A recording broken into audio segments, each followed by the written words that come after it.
Well, Treasurer Josh Frydenberg has today announced a $15 billion extension to the coronavirus income support program JobKeeper. The new measures aim to help businesses that started to bounce back after the first wave of COVID-19 cases, only to have to shut down again. The Treasurer joined me a little earlier to discuss the new initiative. Well, this is a very substantial commitment by the Morrison government to expand JobKeeper, already the single largest economic support measure any Australian government has ever undertaken. We're making two significant changes, Peter. The first is to the business turnover test. So businesses, to be eligible for the December quarter, previously had to see their turnover down in the June and the September quarters. Now we're saying they just need to be down in the September quarter, and that covers those businesses that may have done all right through April, May and June, but because of these restrictions are doing it very tough through through July, August and September.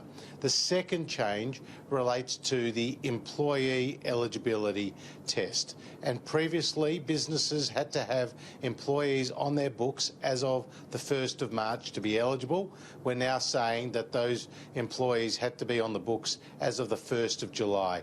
And this takes into account many in the hospitality industry who saw progress on the health front and started to take on new employees, but only now to be hit with the restrictions and to hit with a significant reduction in their turnover. Those new employees will be able to come under the JobKeeper payments. Treasurer, Victoria is your home state. Must be heartbreaking to see what's going on with this second wave. Been a lot of focus on the performance of Daniel Andrews, the fact that allegations that his government haven't been as transparent as what they should be. We saw his Health Minister, Jenny Mikakos, evading questions on Tuesday. How do you think Daniel Andrews and the Victorian Labor government have handled this crisis thus far? Well, there have clearly been big mistakes when it comes to quarantine, and there's an inquiry playing out on that particular issue. I don't think the people of Victoria or indeed Australia are served by a slanging match between the Treasurer and the Prime Minister and their respective counterparts at state and territory level. What we're focused on is delivering for all Australians through this once-in-a-century pandemic. And that has seen us as a government commit more than $300 billion worth of economic support, on top of the deals that we've done with the banks to ensure that they are providing relief to customers through these particular periods, through the other efforts that we've done working with the Reserve Bank of Australia to ensure sufficient liquidity into the system. It's been a full court press by the Morrison government. In just the last week alone, we've announced additional support for childcare, paid pandemic leave for those in Victoria who are forced to isolate because they've got coronavirus, who have come into contact with someone with coronavirus, extra funding for mental health, and I'm really concerned about the impact that these stage 4 restrictions will have on people's emotional well-being, and of course the JobKeeper payment with this $15.6 billion additional commitment from the government. So we are solving for problems, acting very quickly, and have laid out a plan to get Australians back to work and to the other side of this crisis. It was interesting this morning that former Victorian Liberal Premier Jeff Kennett said he did not think Daniel Andrews would last until Christmas. Do you believe that? I'll leave that commentary to others. What I'm focused on is delivering for Australians through this crisis. We're working day and night, the Prime Minister, myself, the Health Minister Greg Hunt, the whole team, to ensure that there's no stone left unturned, that we are doing everything possible to support Australians, because it is really difficult. It's difficult on the economic front, and it's difficult on the health front.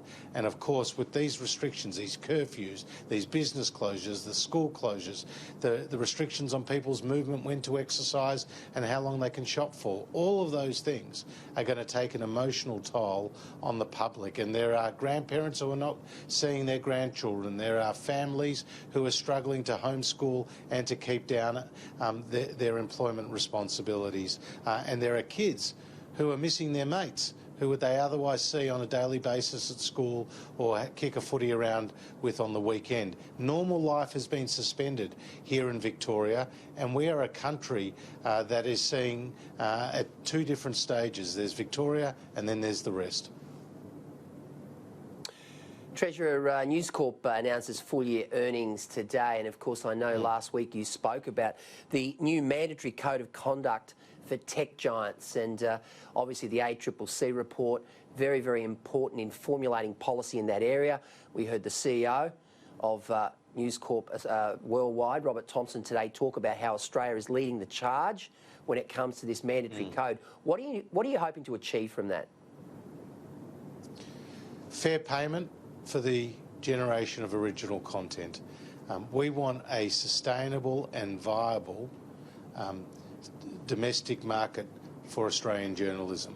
And that means that the digital platforms, the digital giants, and particularly Google and Facebook, that are growing in influence and power and wealth so dramatically with the development of new technologies, that they are paying for content. And that's why we've put in place this mandatory code. We're seeking to legislate that in the coming period. We've put it out now for comment, and we'll engage with the parties as we've done.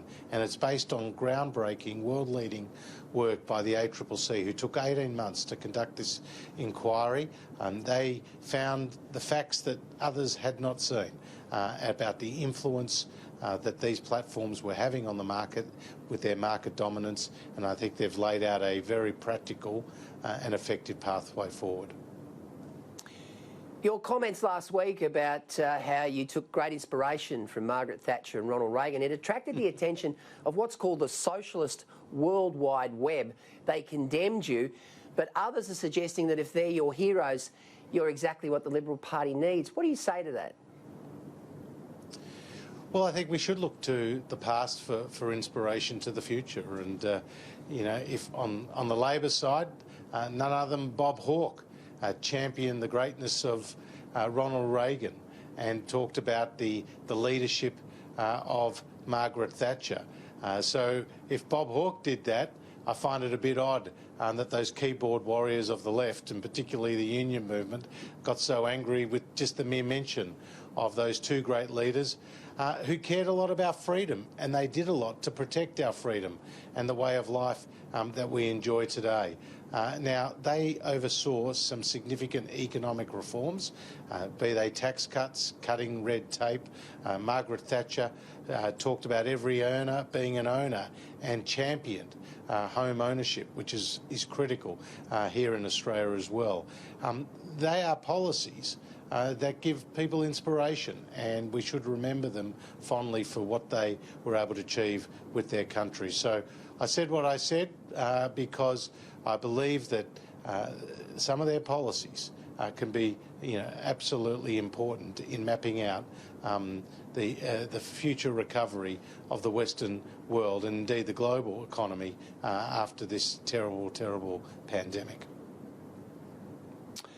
Treasurer Josh Frydenberg, before we go, I just wanted to ask you about a story that was in the Oz early in the week, written by Nikki Sava. Now, she wrote that Jim Chalmers, your opposition in Labor, the opposition treasurer, thinks that you're a show pony and you've got a glass jaw. What do you say to that? Beware those who protest too much. I think Jim Chalmers talks a lot for a bloke who was the co-author of $387 billion of higher taxes. He certainly believes in a superannuation tax, a higher income tax, a housing tax, a retirees tax. I don't think that would have gone down too well as Australia has been battling drought, fires and now COVID-19. That policy platform that Jim Chalmers helped co-author was completely rejected by the Australian people at the last election. So he talks a lot, but we're getting on and doing in the coalition and, of course, in government. Treasurer Josh Frydenberg, thank you for joining us tonight on Sky News Across Australia. Always good to be with you. Thank you.